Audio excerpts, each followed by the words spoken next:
Good day to all. This session's topic presentation covers three areas. The first area that I would like to cover is the leave travel concession, which is covered under Section 10, subsection 5 of the Income Tax Act of 1961. The concept of leave travel concession is applicable only to a government employee. So usually the state government employees or central government employees enjoy this concept of leave travel concession or LTC. The amount of exemption is the amount actually spent for the purpose of travel. We all understand when we are traveling, there are usually three costs involved: the travel cost, the accommodation cost, and the food cost. Remember, LTC covers only the travel cost. Now, very important, who can travel? Either the employee and or his family to proceed on leave to any place in India. Important point, to any place in India.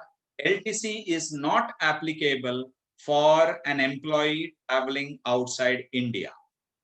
So, to proceed on leave to any place in India while in service or after his retirement or termination from service. So, whatever is the travel cost involved to proceed on a leave to any place in India is exempt from tax.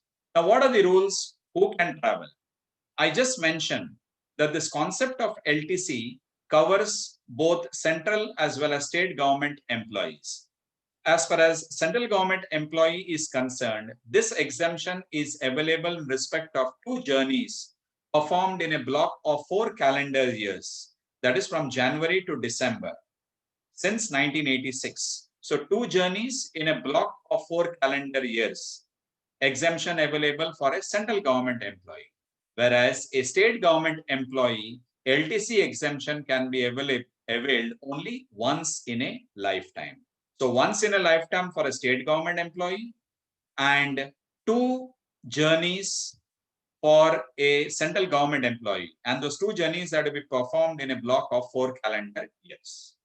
Now, when we say family, family for LTC would mean spouse and maximum 2 children. Focus on the word maximum. We'll come back to that. Maximum 2 children and dependents. Dependent of an employee would mean employee's parents, would mean employees' brothers or sisters. But importantly, they should be dependent on the employee.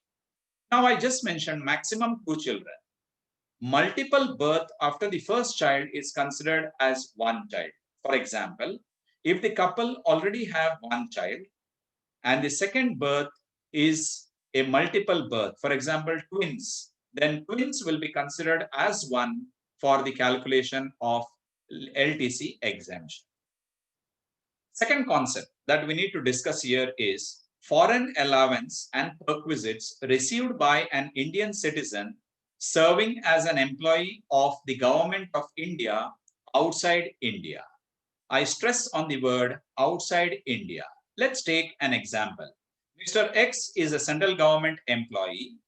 He is working on a diplomatic mission outside India, or is working in the consulate office of India in any country outside India. Let's imagine Mr. Akash is serving in the India's consulate office, say in United Kingdom, or say USA, or say Australia.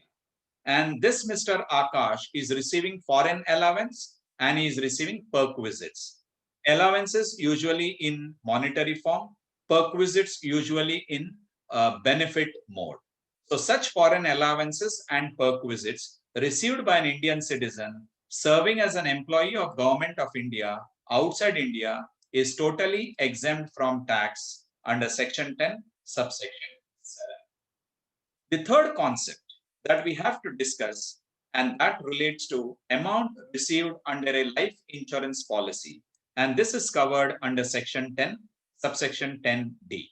So when we are talking about amount received under a life insurance policy, we are talking either of the maturity amount received on the expiry of the period, maturity of the period, or the amount received to the legal heirs on the death of the insured.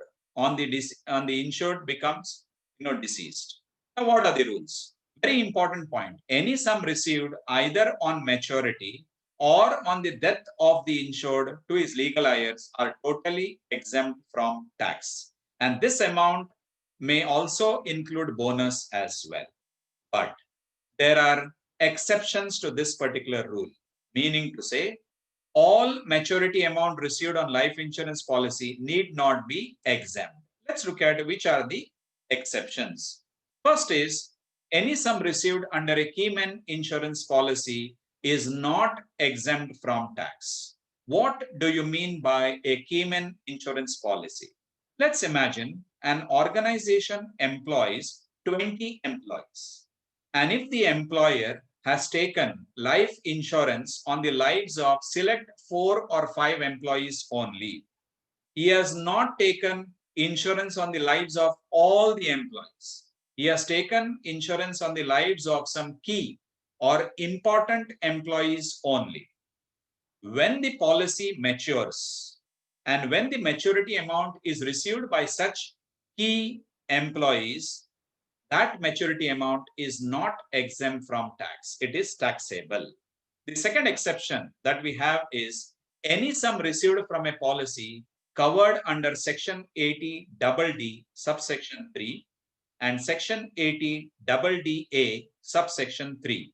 So any sum received from policies covered under these two sections are not exempt from tax. The amount is taxable.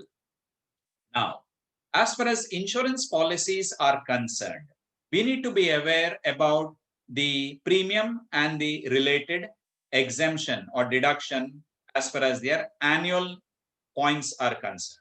So any sum received under a policy where the premium paid is more than 20% of the sum assured for policies taken between 1st April 2003 to 31st March 2012, more than 10% of sum assured for policies taken on or after 1st April 2012 to the present date.